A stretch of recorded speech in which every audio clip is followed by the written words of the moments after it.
Hi, everyone. Welcome to the Voice of 𝗵𝗶𝗃𝗵𝗂. In this 𝗵𝗶𝗃 Talk series, we bring you fresh insights from the top industry leaders and payment professional. And of course, with me, we have Vera. She's the Senior Manager, Payment Acceptance of MENA and EU FinTech in biometrics. And myself, I'm from Kingman, VP of Payments of Gaming Marketplace Platform. And here we are today to have a podcast with Vera. So obviously, as we know that there are big challenges, Vera, and we both know in biometrics and Kingman, we operate in a high velocity industry. You have the food delivery and we have the gaming, and payment is not just a kind of a back office where the user experience and conversion, but at 𝗵𝗶𝗃, we hear there's a lot of things about instant payments, AI-driven fraud. We also have regulations. We have user conversions and checkout experiences as well. So maybe let's dive into this, what it means for us. But before that, let's talk about us as a merchant, that how 𝗵𝗶𝗃 2025 was for us. So do you have any key takeaways, Vera, from the event, which was on February this year? It was in March this year. Yeah, exactly. Much. Hi, Faheem. Hi, everyone. Yes, the event was actually amazing. We had quite a blast, to be honest, to connect with the industry leaders, and also my personal goal was to connect to as many merchants as possible. But having a look at what new products and new features the providers are launching, where the industry is going, that was very exciting, and that also helped for us to shape the strategy for the next year. So I think the top important topic for us this year was orchestration and open banking. So two main big initiatives for the company, growth, and it opens really so many opportunities. So on orchestration, obviously, that's about setting the business continuity and retry logic, and making sure that we are independent when we are processing the transactions. And on the open banking front, it's basically important that, first of all, we unlock new customers, we decrease the cost, and we also open an opportunity to increase the cash flow. So basically, free cash flow is very important. And with open banking, we see there's a huge opportunity for us to improve the speed of settlement. And awesome. How was it? Yes, of course. Well, I was about to say it was exactly very similar for us as well, especially open banking is now ruling out in EU. And of course, we hope that open banking plays an important role outside EU as well. There were like a couple of interesting topics at 𝗵𝗶𝗃, which I actually attended, and I really felt that it can definitely be a striking theme for the next couple of years. And obviously, after knowing what exactly open banking can be, we started the integration already. So hopefully our customers really like it when they see the local bank in the checkout, and especially, the ones who don't know exactly what the brand is about. They see their payment method, they see their banking logo. So this is pretty good as well. And what do you think about the main topics of 𝗵𝗶𝗃? Were there like any top topics you really found it well, especially in terms of the conference? Because 𝗵𝗶𝗃 is of course about networking, but it's also about sessions. It's about roundtable discussions as well. So was there any interesting topic for you during that time? Yeah, I was first time trying myself as speaker. That was an interesting experience, and we focused on understanding how merchants can connect better with the providers, especially banks, issuing banks or acquirers.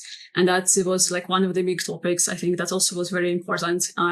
The other one, obviously the involvement of open banking beyond just payments. It's account-to-account payments, but also kind of for us, for merchant, is the opportunity to fetch the data about the customer and build in other products, for example, buy now, pay later. It's very important that now we have more insights into how customers are spending their money. But also the patterns. I think fraud also was an interesting topic in the past year, especially after COVID. We saw everywhere in majority of industries, the ratio basically went up. Unfortunately, there is a lot more chargebacks. I think people are trying to be cautious at the same time. And we try to embed the latest technology using biometrics to authenticate the customer on one hand, and on the other hand, basically balance the loyal customers and improve their smooth experience.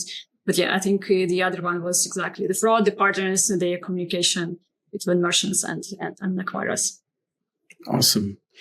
Well, yes, because as a merchant, when I am trying to get more information about what I can achieve from the event is more about partnerships, to see what's going on, see any kind of company arriving or some kind of new payment method evolving as well. So it's kind of very interesting for the gaming area as well. So I'm sure, because you are from the food delivery industry, Delivery Hero, is there something connected to food delivery where you could see, the payment as a growth driver, not just like an infrastructure, but if you, for example, want to be in different countries, because Delivery Heroes are in many countries across different continents. So do you see payment as a main growth driver when you look into any region? Definitely. I think, to be honest, I think it's in all markets. So we're quite big. We are live in more than 70 markets globally. And we have majority of our markets are emerging markets. So basically we see there the highest growth. Europe has been quite stable in terms of the growth. I think they're more moderate. But if we are talking about LATAM or Africa actually grows a lot. And Middle East always was the highest growth opportunity for us. And that's where we want to change the habit of the customer. So for example, in Sweden, we don't even have a cash option for the customer, or Finland. Nobody has cash on them. Everybody's paying online. But if we are talking about Jordan or Egypt or Iraq, we basically have maybe 10% of online payments. Sometimes it's even 5% of online payments. So that's where the biggest fight is, and that's where exactly we want to enable as many local payment methods as possible for the customer, to see the opportunity to also teach them, to make sure that we educate them that the payment method is secure. There are features that are very useful for their smooth experience. And then, yes, we want to have them online, because then for us, it's better. It's easier to communicate with the customer. We can have promo activities. We can have better communication. So yeah, obviously it's a huge, huge potential.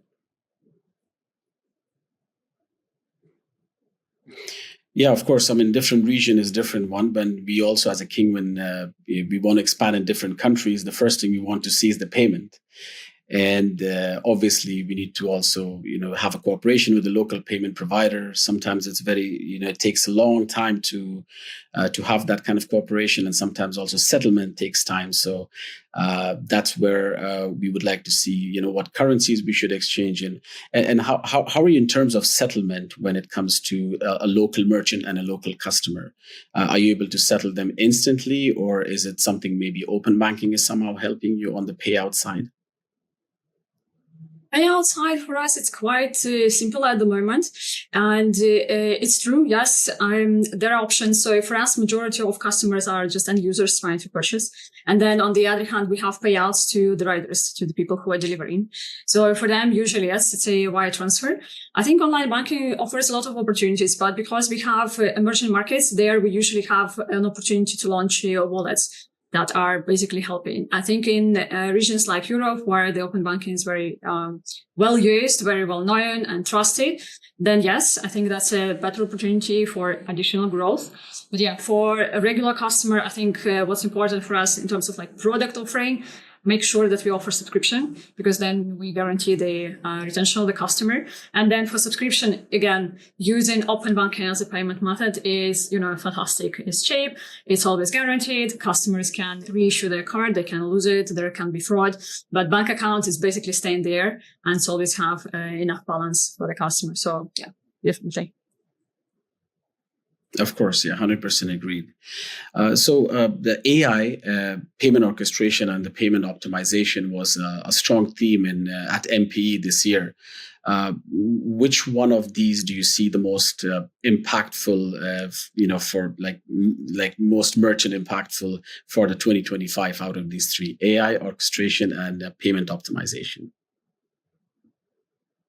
For us, orchestration is kind of part of optimization.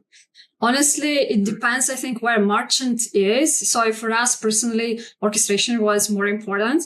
AI, we are not using it as much directly, more indirectly to improve fraud ratio. So I would say, yes, AI there was more important. And then payment optimization, there is such a huge opportunity for growth for scheduled payments. So when it's a postpaid, we have our own product in a few markets. And there is subscription, obviously, like huge opportunity for growth if we know how to optimize, like use third party, for example, optimization solutions. But yeah, I would say orchestration for us was more impactful just because in some markets we had just one provider, and unfortunately we saw that they were down for, I would say, significant amount of time. And anything that is more than 10 seconds is a significant amount of time for us. Okay. Yes. Well, in my opinion, I think somewhere AI and payment optimizations are very similar. But obviously now, could be that AI is taking over the payment optimization somehow, which could automate a lot of, user journey or user flow, especially from the payments team or fintech team in your company.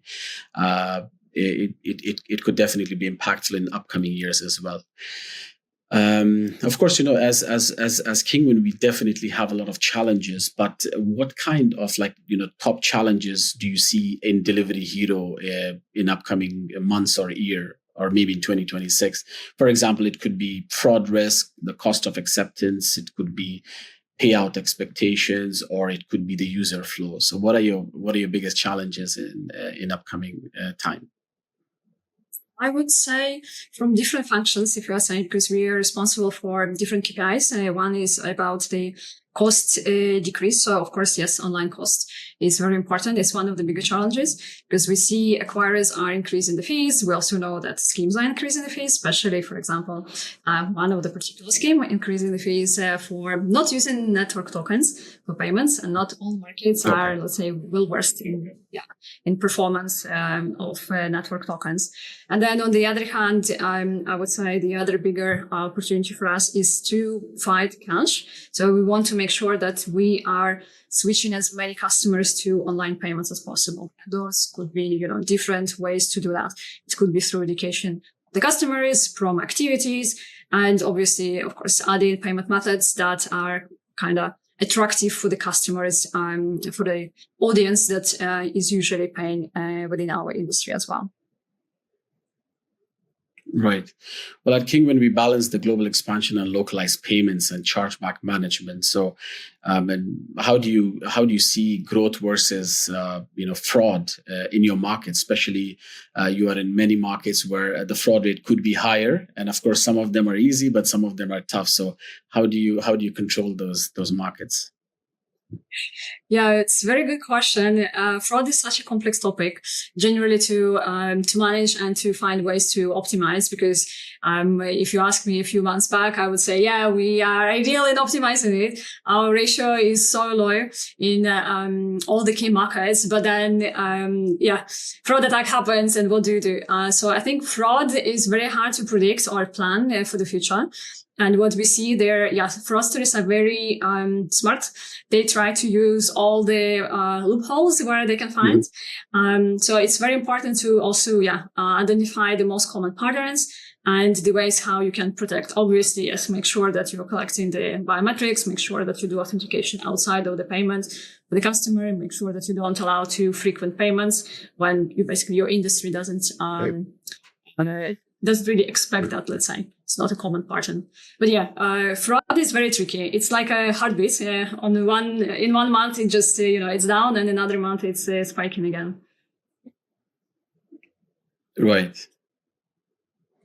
Yeah, I mean, especially AI and fraud prevention is scaling very fast, and also the sophistication of fraudsters are also increasing.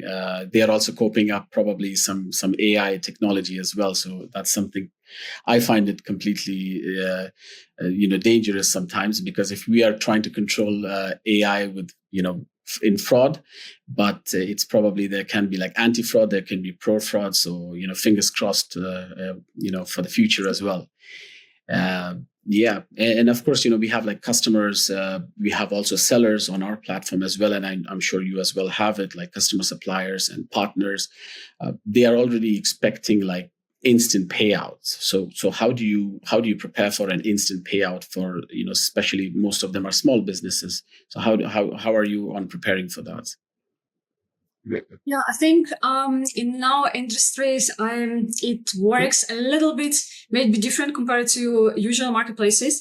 We have vendors who are huge, so for those we have special conditions, and that means very fast payout, usually a few times per week. And then the smaller general industry trend that because of the high risk, they are getting the payout a bit later, maybe once per few weeks, maybe once per month, and so on. So yeah, I would say in terms of the pressing matter, we are trying to manage, but yes, on our internal way, we are trying to accelerate the cash flow. And that's where we see that some acquirers also are offering the accelerated payouts, obviously for a higher cost. And then we estimate the cost versus the money that we are getting and how we can use them in terms of like interchange. Can we earn faster and better interchange compared to the cost that we are going to be paying? Awesome. That's good. Well, Vera, thank you for sharing the piece of advice to the merchant payment leaders and the viewers who will be watching this podcast today, whether it's gaming, retail, or food delivery. So hopefully 2025 and 24, and it can go a long way as well. And thank you for listening this 𝗶𝗶 episode, the part of 𝗶𝗶, and see you next year in Berlin, March 17 to 19. Thank you.